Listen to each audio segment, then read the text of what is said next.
ইব্রাহিম আপনার কাছে সেটা হচ্ছে সম্প্রতি সিপিটি তাদের একটি প্রোগ্রাম করেছে, সেখানে তারা বলেছে নির্বাচনে বড় একটি বাধা থাকবে সামাজিক যোগাযোগ মাধ্যম। কেন বলেছে যে এই সামাজিক যোগাযোগ মাধ্যমে যেভাবে হিংসা, বিদ্বেষ, ঘৃণা, মিথ্যা ছড়ানো হয় সেই ব্যাপারে নির্বাচন কমিশন একেবারেই নিষ্ক্রিয়। সেক্ষেত্রে আপনার একটি বড় দল নির্বাচন কমিটিতে আছেন, আপনি এই বিষয়গুলো আপনারা কিভাবে মোকাবেলা করবেন? দিন যত যাবে এখানে মিথ্যা ছড়াছড়ি ততই বাড়বে। দেশের মানুষ জানে যে ওদের কাছে প্রায় ৬০,০০০ ফেক আইডি ইউটিউব রয়েছে, যেটাতে ওরা মিথ্যা প্রপাগান্ডা অতীত থেকে শুরু করেছে। নির্বাচনকালীন সময়ে হয়তোবা আরও বেশি করে করবে, কয়েক গুণ বেশি বা শতগুণ বেশি। কিন্তু মানুষের কিন্তু একটা বদ্ধমূল ধারণা সৃষ্টি হয়ে গেছে, জামাত কি করে, এনসিপি কি করে, বিএনপি কি করে বা অন্যান্য সংগঠনগুলো কি করে। সুতরাং আমরা মনে করি, বিশ্বাস করি যে মানুষের মাইন্ড সেট আপটাকে কোনো মিথ্যা তথ্য দিয়ে বা মিথ্যা প্রচারণা দিয়ে এরা ব্যত্যয় ঘটাতে পারবে না, অন্য দিকে নিতে পারবে না। তো আমরা সবসময় বলে থাকি, আমাদের নেতাও বলেছেন যে আমরা স্বপ্ন দেখতে চাই না, আমরা পরিকল্পনা করতে চাই, পরিকল্পনার বাস্তবায়ন করতে চাই। এবং অতীতে অনেকবার প্রমাণিত হয়েছে বিএনপি যা বলে সেটা করে। দেশনেত্রী বেগম খালেদা জিয়া এদেশের নারীদেরকে ইন্টারমিডিয়েট পর্যন্ত অবৈতনিকভাবে শিক্ষা ব্যবস্থা প্রবর্তন করেছেন, কমিটমেন্ট করেছেন, সেটা বাস্তবায়ন। ইব্রাহিম, এই ইস্যুটা নিয়ে আপনারা কি নির্বাচন কমিশনে কথা বলেছেন, গিয়েছেন যে এই সমস্যাটা কিভাবে চিহ্নিত করা যায়? এইটার তো কোনো ওইরকম কোনো প্রমাণ নাই। তারপরেও এটা আমি আমাদের শনিবারে আমাদের মিটিং আছে, নির্বাচন পরিচালনা কমিটির মিটিং আছে, সেখানে আমি বিষয়টা তুলব। এই ফেক আইডি বা এই সকল বিষয় নিয়ে আপনি ৬০,০০০ এরকম? হ্যাঁ হ্যাঁ হ্যাঁ, প্রায় ৬০,০০০। এটা অনেক দিন থেকেই চালু এবং এটা অনেকেই জানে। আমরা মনে করতেছি যে হয়তোবা ১,০০০ বা ১০,০০০ ওরা চালিয়ে যাচ্ছে, বাকি ৫০,০০০ এখন থেকে শুরু করবে। মানে বিগত নির্বাচনগুলোতে কিন্তু এই ঝামেলাগুলো ছিল না, এই নির্বাচনে যেটা দেখা যাচ্ছে, হ্যাঁ হ্যাঁ, এই যে ফেক আইডি বা অপপ্রচার।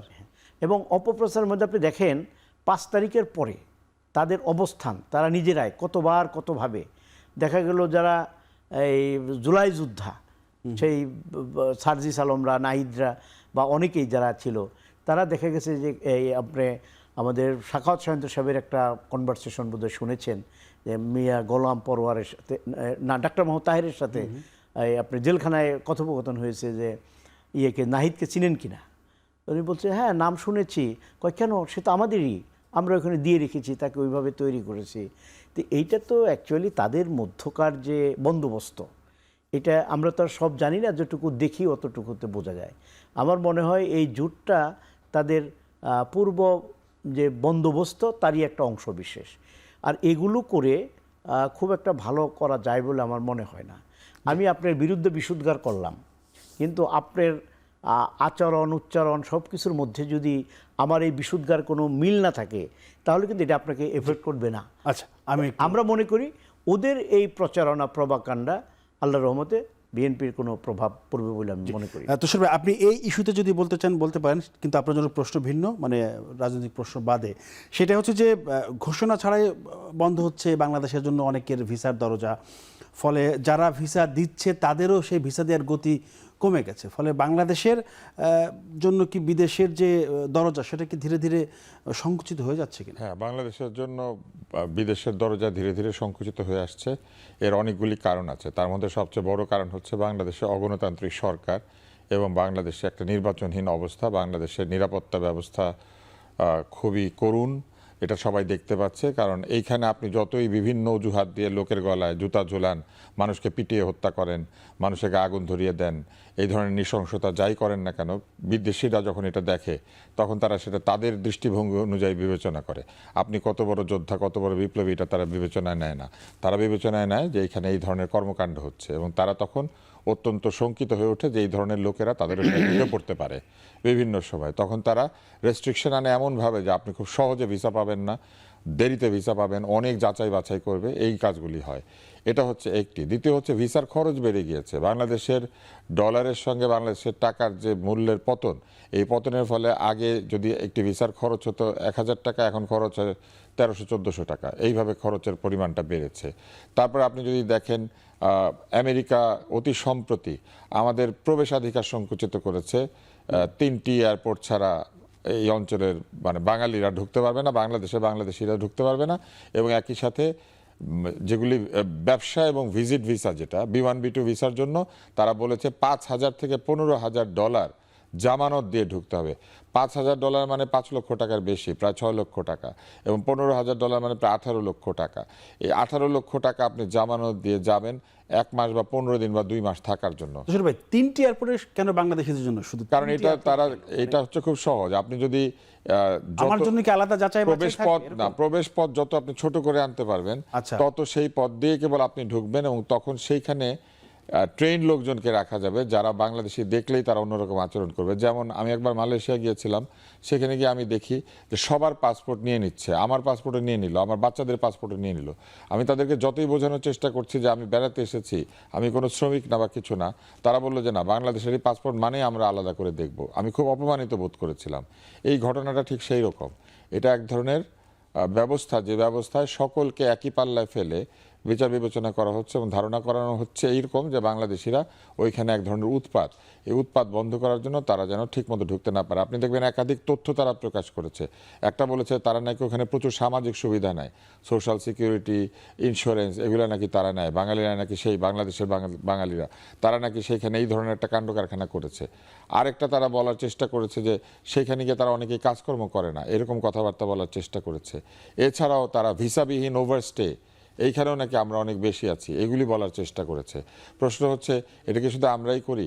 এরা কিন্তু ভারতীয়দের বিরুদ্ধে অভিযোগ এনেছিল। আপনার নিশ্চয়ই মনে আছে যে তারা তাদের যে স্কিল্ড ভিসা H1, সেই ভিসায় নাকি ভারতীয়রা অনেক মিথ্যা তথ্য দিয়েছে।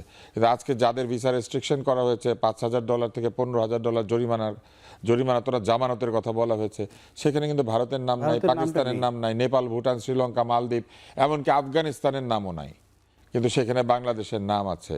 আমাদের হাস ভাই আমাদের ছিলেন, উনি তো অনেক ভালো ভালো কথা আমাদের নিয়ে বলেছেন। হাস ভাই, আমি দেখেছি যে যখন আমাদের প্রধান উপদেষ্টা গিয়েছিলেন আমেরিকাতে, হাস ভাই একদম তার পাশে ছিলেন, কিন্তু কই, উনি তো আমাদের কোনো কাজে লাগলেন না। এই সময় তো আমি দেখলাম না কোনো একটা কথা বলতে, যে না, আমাদের বাংলাদেশের বাঙালিরা এরকম না আসলে, বা এই জায়গাতে আমাদেরকে নমনীয়ভাবে দেখার সুযোগ আছে, সেটা কিন্তু আমরা দেখলাম না। এর পাশাপাশি অন্যান্য জায়গাতে ভিসা রেস্ট্রিক্টেড হয়ে যাচ্ছে। থাইল্যান্ডে যেতে এখন 45 দিনের বেশি লাগে আপনি যদি ভিসার জন্য জমা দেন। মালয়েশিয়াতে যেতে এখন অনেক বেশি সময় লাগে, যাচাই করে। সিঙ্গাপুর বহুদিন থেকেই এই কাজটা করে, এবং এখন আরও কঠিন হয়েছে। তারা ওইখানকার লোক আপনাকে ইনভাইট না করলে যেতে দেন। আমি আপনাকে আরেকটা মজার জিনিস বলি, তানজানিয়া, নাইজেরিয়া, রুয়ান্ডা, এইসব দেশেও আপনি চাইলে যেতে পারবেন না। রুয়ান্ডায় হচ্ছে অন এন্ট্রি ভিসা, কিন্তু আপনি ওইখানে গেলে কি অন এন্ট্রি ভিসা পাবেন কি পাবেন না, সেটা কিন্তু কোনো নিশ্চয়তা নাই। আর তানজানিয়ার মতো দেশে আপনি ভিসা অ্যাপ্লিকেশনই করতে পারবেন না, ওইখান থেকে কাউকে আমন্ত্রণ না জানালে আপনি যেতে পারবেন না। আরও মজার ব্যাপার আছে, এটা কি শুধু আমাদের জন্য? না, এরকম আরো দেশ আছে, কিন্তু বাংলাদেশ সেখানে আছে, মানে এগুলো নিচু ক্যাটাগরির অবস্থা আছে। এবং আরো অদ্ভুত ব্যাপার হচ্ছে, বাংলাদেশ সেন্ট কিটস এন্ড নেভিসের সাথে সম্পর্ক স্থাপন করে, অদ্ভুত দেশের সঙ্গে আমরা কূটনৈতিক সম্পর্ক স্থাপন করি, কিন্তু আফ্রিকার এই গুরুত্বপূর্ণ দেশগুলিতে, যেমন তানজানিয়া একটা গুরুত্বপূর্ণ দেশ, সেখানে আমাদের দূতাবাস নাই এবং চেষ্টাও নাই কোনো। অথচ সেইখানে বাংলাদেশের ব্যবসা খোলার, লোকজনকে চাকরি দেওয়ার যথেষ্ট সুযোগ আছে, কিন্তু বাংলাদেশ সেই দিকে যায়ই না। বাংলাদেশের ভাবখানা এরকম যে আমরা আফ্রিকানদের সাথে মিশি না, আমরা ইউরোপিয়ান আর আমেরিকানদের সাথে মিশি। ইউরোপিয়ান আর আমেরিকানরা এখন আমাদেরকে ঢুকতে দিচ্ছে না, এবং তাদের ঢুকতে না দেওয়ার লেজিটিমেট কারণ আছে। কিন্তু যেই জায়গাটা আমার কাছে মজা লাগে, এই ফেসবুক, আপনি বললেন না, ফেসবুকে বলা হয়েছিল এত বড় বড় খেলোয়াড়রা আমাদেরকে চলে এসেছেন, এত খেলা করছেন তারা, যে এই খেলোয়াড়রা চলে আসাতে আমাদের ভিসা কোনো ব্যাপারই হবে না, এটা একদম এইভাবে হবে। কই, আমাদের সব বন্ধ হয়ে গেল। আমরা এটাও শুনেছিলাম যে ভিসা নিতে এখন আর ওদের কাছে যাইতে হবে না, ভিসা নাকি সব দেওয়ার জন্য বাংলাদেশে তারা অফিস খুলবে। সেটা আসলে জি